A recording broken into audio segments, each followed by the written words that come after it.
this video, we'll discuss the process of filing a trademark application. First, you're going to want to do a really good clearance search. That's where I come in.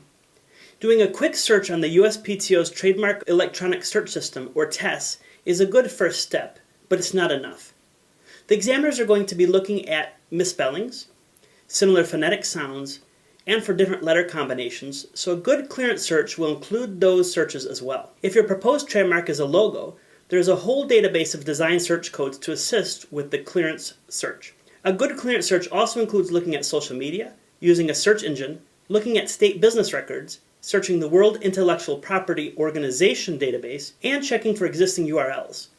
The search may not end there either. There are other factors to consider as well, such as descriptiveness, likelihood of confusion, and whether the mark is just a surname, to name a few. Good legal trademark advice is not just about whether you can get a registration, but also includes discussion about your branding goals and whether a trademark registration will accomplish what you want.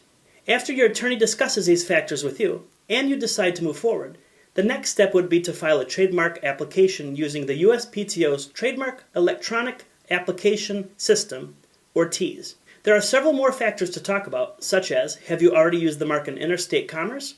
Or is this an intent to use application?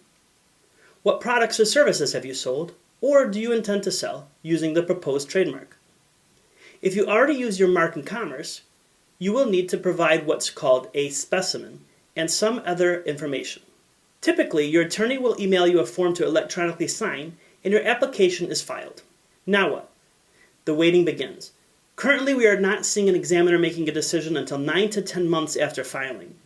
Once the examiner takes a look for themselves and does their own search as described above, typically one of these things happens. 1. The examiner will call your attorney to settle easier issues such as disclaimers or legal entities, or the examiner will issue what's called an office action, or your application will proceed to the next step.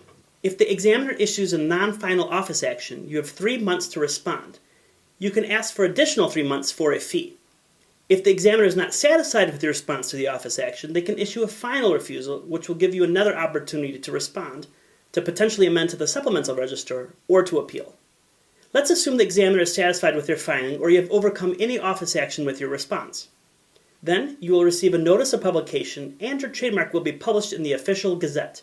Other parties will have 30 days to file an opposition to your trademark, and in certain circumstances, they can receive an extension of time. If nobody files an opposition, congratulations, you should expect to receive your digital registration certificate soon.